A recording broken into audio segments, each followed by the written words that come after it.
Tá com o seu café da manhã aí, claro, acompanhando. Eu sempre agradeço a sua companhia aqui no Manhã Total e a gente sempre traz conversas que fazem a diferença na nossa vida. Eu quero trazer uma conta para você.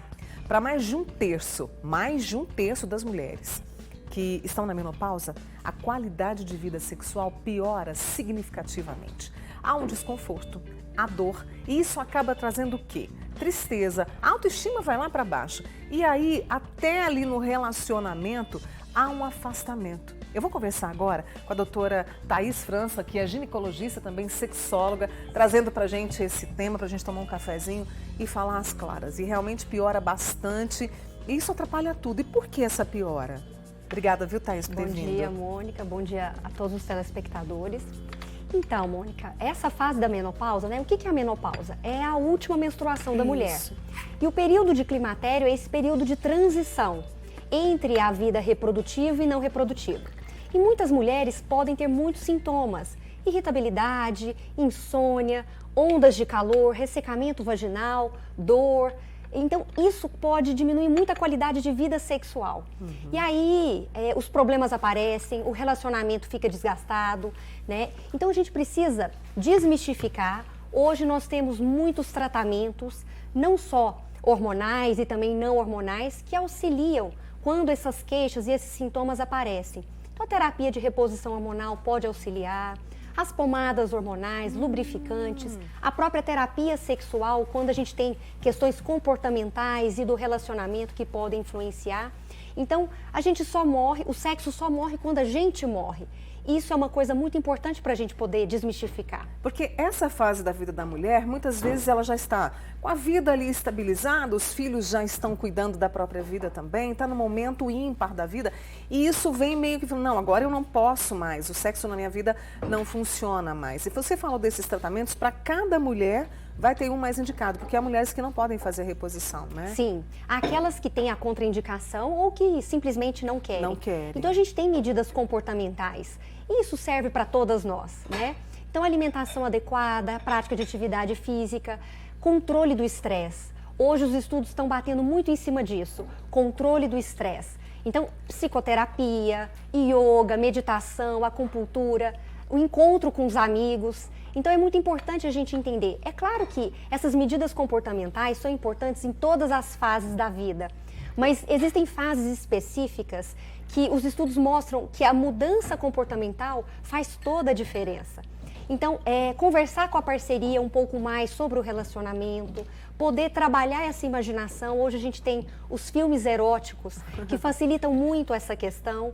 E aí as medicações hormonais e não hormonais, dependendo de cada queixa feminina. Você falou de filmes, temos até livros também, né? Que a tratam literatura essa. é A literatura fantástica. é fantástica, né? E a literatura ajuda muito com a imaginação, né? Exatamente. Thaís, e tem outra questão também, porque nessa fase da vida da mulher o corpo muda bastante. É como se a gente não se reconhecesse mais. E também lidar com isso, porque olha tanta coisa que a mulher tem que lidar nessa fase da vida, sabe? E ela não pode abrir mão, né, dessa qualidade, desse pilar tão importante. E ainda tem isso, essa forma de lidar com esse novo corpo. Sim, e é muito importante entender essas transformações, porque com a queda hormonal há uma mudança na distribuição de gordura.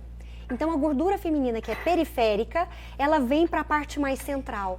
E isso tem uma questão que a gente precisa desmistificar, porque o acúmulo de gordura abdominal central aumenta risco cardiovascular. Então a gente precisa entender essas mudanças e o que é necessário para a gente ir lidando com essas mudanças ao longo da vida. Esse trabalho de autoestima ele é fundamental. Então o interno e o externo, essas mudanças, porque não é fácil lidar com o envelhecimento, né? Ainda mais na nossa sociedade em que essa questão da beleza, da juventude é algo tão imposto e massacrado para nós mulheres.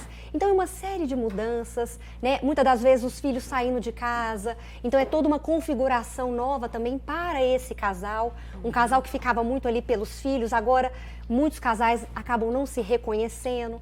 Então são muitas mudanças que a gente precisa entender. E como trazer este parceiro, esta parceira para este momento da vida, assim, como trazer e E não ficar até mesmo com vergonha, porque a gente tem isso, né? O ser humano ele tem medo de expressar as suas emoções, o que ele está sentindo. Como fazer com que isso fique mais fácil? Você que trabalha tanto com terapia, né, de sexual, assim. É difícil porque as pessoas têm muito medo do julgamento, né? Medo de serem julgadas. Mas não tem nada mais importante do que o diálogo. Porque eu só vou saber o que a outra pessoa realmente sente se houver um diálogo ali. E não é um cabo de guerra, é um diálogo para a gente tentar entender. Poder falar aquilo que está incomodando, aquelas angústias, entender que o relacionamento são várias as questões que vão influenciar. E é importantíssimo que esse casal tenha tempo de qualidade. Isso é um termo que eu gosto muito, porque tempo de qualidade hoje é muito difícil, né? Hoje o tempo está tão corrido. Mas se a gente não consegue parar, olhar nos olhos, tentar entender, voltar a resgatar aquele início de relacionamento, é fundamental para que a gente possa ter uma sexualidade de qualidade. E, Mônica, uma coisa que é muito importante, não é resgatar aquela sexualidade de 15, 18, 20 anos.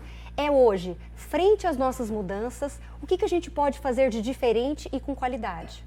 Qualidade e não quantidade. Com certeza. Né?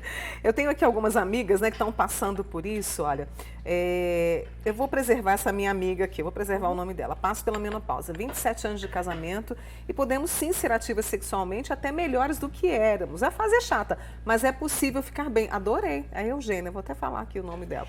E muito interessante, só para complementar, existe um termo, já ouviu falar com certeza, que é a idade da loba. Sim. Que é aquela mulher ali entre os 40 e 55 anos. E o que a gente escuta muito da grande maioria dessas mulheres? Doutora, eu não troco a minha vida sexual de agora para aquela anterior de 20 e poucos anos. E é muito interessante. Aí você pensa assim, mas nessa fase há uma diminuição hormonal, né? Todo mundo acha que a testosterona que é a única possibilidade para se ter uma sexualidade adequada, né? E por que essa mulher relata isso?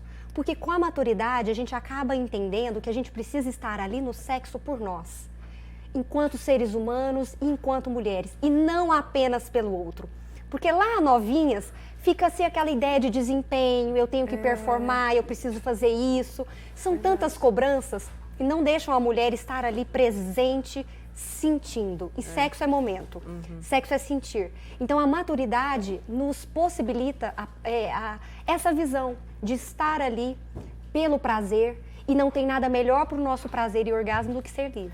E aí, a Fernanda estava até comentando comigo aqui, o pessoal todo prestando atenção, o autoconhecimento. Porque nessa fase da vida a gente já tem uma noção de quem somos e o que queremos. Sim. Um pouco maior, né? Pouco maior, eu acho né? que essa questão da maturidade é um processo contínuo, constante e eterno. Principalmente para quem está disposto ou disposta a realmente se descobrir. Então, com certeza, com o tempo, né, e a solidificação, e não tem nada mais interessante para o desejo feminino do que a intimidade. Os estudos mostram isso. Trabalhar intimidade, trabalhar vínculo, se sentir acolhida num ambiente com permissão, não tem nada mais importante do que isso para o prazer, e de homens e mulheres. Então é muito importante a gente entender isso. E a turma está participando, viu? Nas nossas redes sociais a gente tem aqui, olha, Fernanda, eu vou precisar da sua ajuda para poder...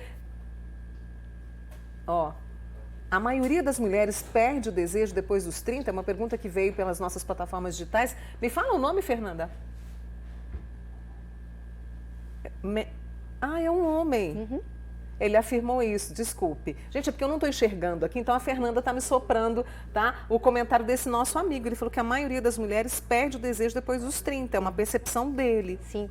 O interessante é o seguinte, os estudos mostravam que o desejo sexual diminuído era uma característica maior de mulheres depois da menopausa.